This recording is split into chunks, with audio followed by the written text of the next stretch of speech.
tous, on se retrouve pour le nouvel épisode de Road to Sub 10. La semaine dernière, il n'y a pas eu d'épisode parce que la vidéo que j'ai sortie dimanche, elle m'a pris beaucoup de temps, plus que d'habitude, et du coup j'ai pas eu le temps de sortir 2 vidéos dans la semaine.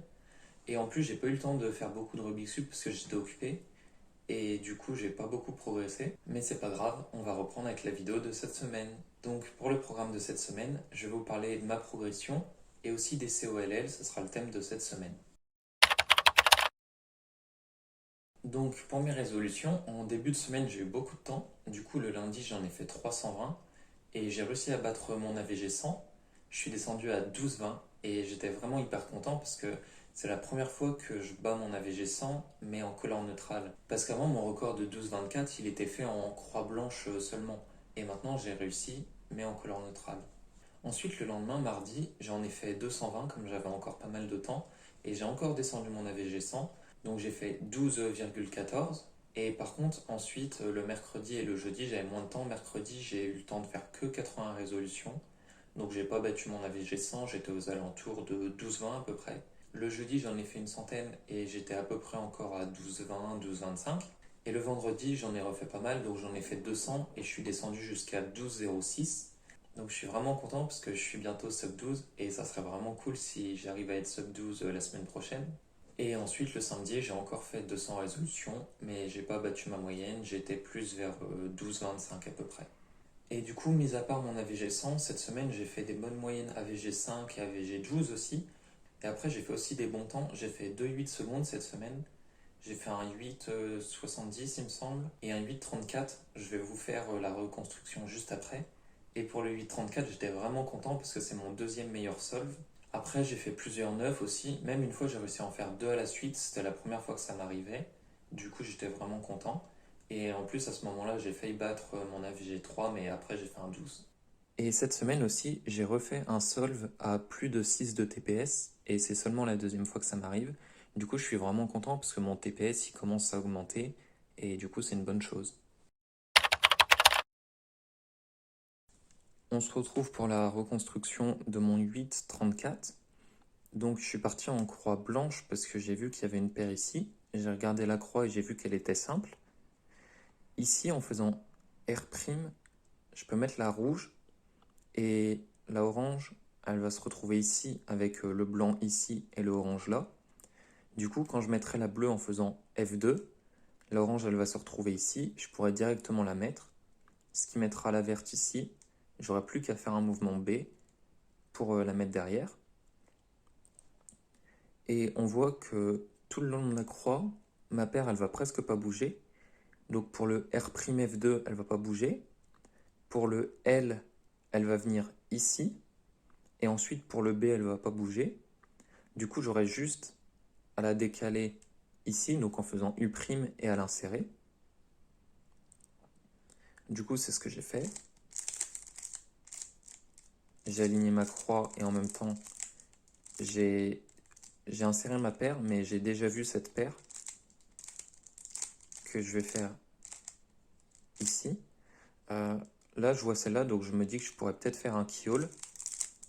Et en fait, je vois celle-là ressortir. Du coup, je me dis que je vais partir sur celle-là. Que je fais comme ça. Et en fait, ici, je vois que j'ai l'arête ici et le coin là. Du coup, je fais pas R, je fais directement R2.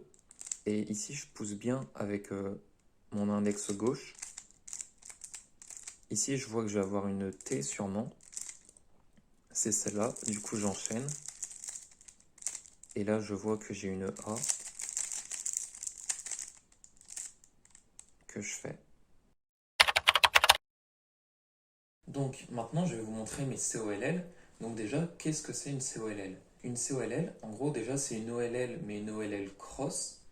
Et pour chaque OLL cross, il va y avoir plusieurs manières de la faire. Et ces différentes manières de faire l'OLL, elles vont permettre en même temps d'orienter les arêtes. Du coup, après, on va tomber soit sur des PLL U, donc qui sont très rapides. Il me semble que c'est 7 fois sur 12 qu'on tombe dessus. Ensuite, des PLL H et des Z, mais on tombe que 3 fois sur 12 dessus. Et ensuite, on va avoir un skip beaucoup plus souvent, ça va être une fois sur 12 au lieu d'une fois sur 72. Donc l'inconvénient pour les COLL, c'est que pour la plupart des sets, on va avoir 6 formules, et du coup ça fait apprendre plusieurs formules, et aussi c'est plus dur de les reconnaître. Mais au final, avec l'entraînement, on va vraiment vite ensuite à les reconnaître, et les formules, si on arrive à les faire rapidement, c'est bien puisqu'après souvent on va avoir des PLLU qui passent vraiment très vite. Donc je vais vous montrer pour chaque COLL comment l'exécuter au niveau des finger tricks, parce que c'est vraiment important pour la passer vite. Sur le côté, je vous mettrai une petite image du cas et aussi la formule. Et ensuite, je vous la montrerai rapidement, puis au ralenti pour que vous puissiez bien voir les finger tricks. Pour les COLL, je vous conseille de ne pas tout apprendre d'un coup. Commencez déjà par exemple par le set T ou le set U et vous apprenez complètement celui-ci. Puis une fois que vous le savez bien, vous pouvez passer à un autre set. Et aussi pour vous entraîner, je vous conseille le site JPerm, je vous mettrai le lien dans la description. Il permet vraiment de s'entraîner sur les cas qu'on veut. Donc vous verrez, on va dans algorithme il me semble, ensuite c'est OLL puis COLL et vous pourrez choisir lesquels vous voulez apprendre et lesquels vous voulez réviser. Et par rapport au COLL, si jamais vous avez des questions ou des conseils, n'hésitez pas à les mettre en commentaire. Donc avant de vous montrer mes COLL, je vais vous montrer pour le cas SUN et anti-SUN.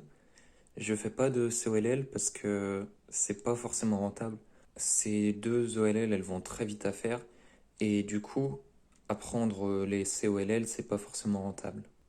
Donc en premier pour SUN, je me positionne comme ça au départ. C'est la position standard qu'on a quand on tient le cube. Je viens faire une petite pince ici pour faire les premiers mouvements. Et ici, pour faire le U, je fais avec mon deuxième doigt. Je relève et je fais un U2 avec mes doigts de gauche.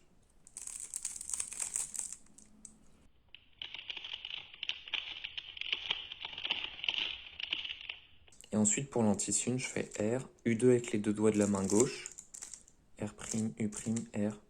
Et là pareil, je fais avec le deuxième doigt. En fait, c'est comme si on faisait un double flic, sauf qu'il y a un mouvement R entre. Donc on va commencer par le set U. C'est celui où on a les deux coins qui sont orientés vers le haut et les deux coins ici vers l'avant. Donc on va se positionner comme ça à chaque fois. Ici pour le premier, on voit qu'on a les deux mêmes couleurs à l'avant et que c'est pas les mêmes à l'arrière. Du coup, on va faire un anti-sun arrière comme s'il était là. Et ensuite, on va reprendre. Donc, on devrait terminer comme ça et là faire un sun. Mais on va directement reprendre en faisant un R2. Ici, ce cas-là, on le reconnaît avec les deux stickers de la diagonale qui ont la même couleur et pas cette diagonale-là. Et du coup, là, souvent, c'est l'algorithme standard que vous apprenez pour l'OLL. On fait U2.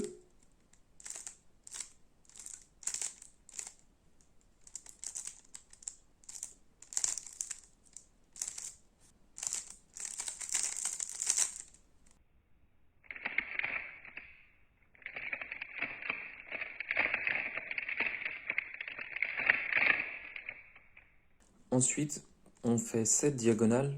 Donc, on voit que les deux stickers ont la même couleur et pas ces deux-là. Et du coup, cet algorithme, il ressemble au précédent où on avait la diagonale là.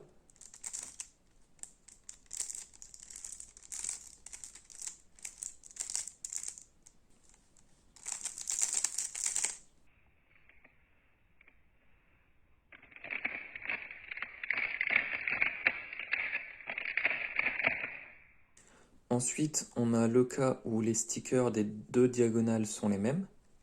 Donc ici, on va suivre cette paire pour arriver à mieux faire l'algorithme, enfin pour mieux le mémoriser surtout.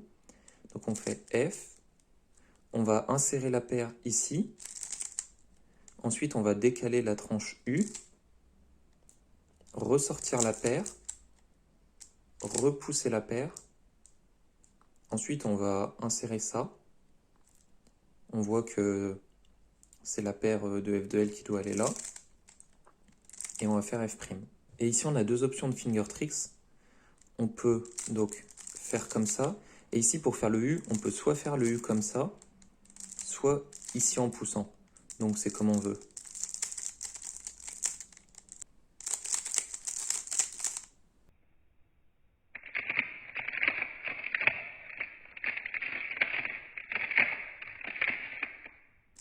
Donc ici, celui-là, il est facile à reconnaître parce que on a devant nous les deux stickers qui sont les mêmes et derrière les deux qui sont les mêmes aussi. Et la formule, elle est facile à apprendre parce qu'en fait, on fait un setup de la PLL Y. Donc on fait R', ensuite on fait la PLL Y, et à la fin on fait R. Donc on enlève le setup qu'on a fait au début.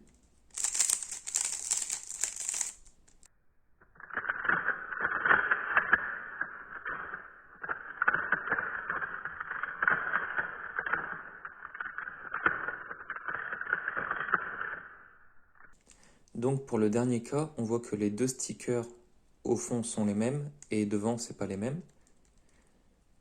Donc on va suivre cette paire. On fait R2, on décale la tranche du bas, on va insérer le coin, on va enlever le coin et ensuite on va former la paire ici pour la réinsérer derrière.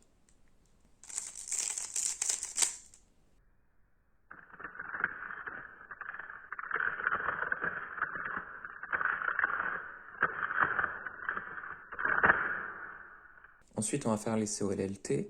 Donc, c'est quand on a toujours ici les deux stickers qui pointent vers le haut. Et devant, par contre, maintenant, ils pointent sur le côté. Donc, premier cas, quand on a les deux à droite qui sont de la même couleur, et pas à gauche, juste à droite, on fait un U.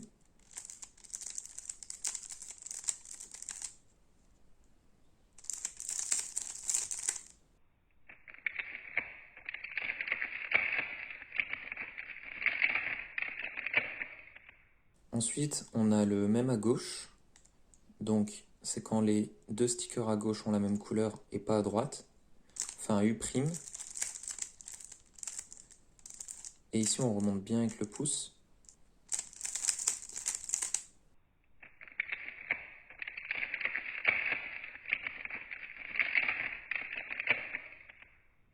Donc ici, on a les deux stickers de devant qui sont les mêmes et les deux de derrière qui sont les mêmes. Donc on va faire un anti-sun. Ici, on devrait baisser et faire un sun depuis l'arrière, mais on va directement faire un R2. Ici, il faut bien faire attention au finger trace de fin du mouvement. Donc ici, en gros, il faut faire R', U, R', et là, il faut garder son doigt pour pousser, faire U, ou sinon on peut le faire ici. C'est comme on veut.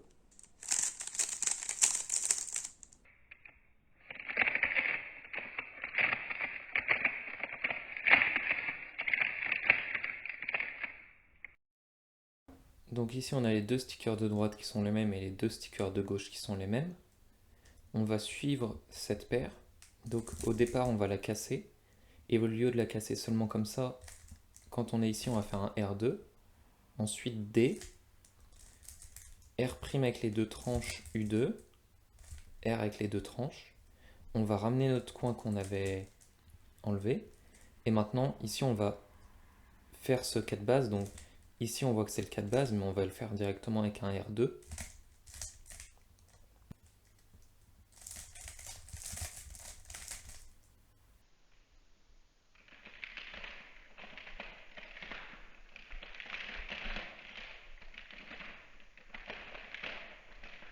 Ensuite, on a ce cas-là. Donc, les deux stickers de devant, c'est les mêmes, mais pas derrière.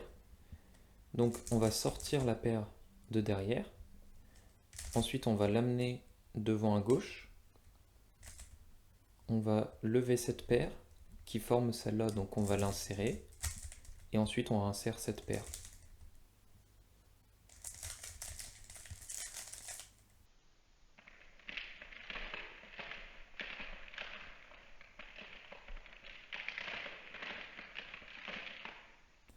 Ensuite, on a ce cas-là. Donc, il y a les deux stickers de derrière qui sont les mêmes, mais pas devant. On va faire un U2. Ici, on va suivre cette paire. Donc, on fait F. On va l'emmener vers la gauche. Ensuite, on la ramène à droite. On va l'insérer ici, faire un U' et la remettre à sa place ici.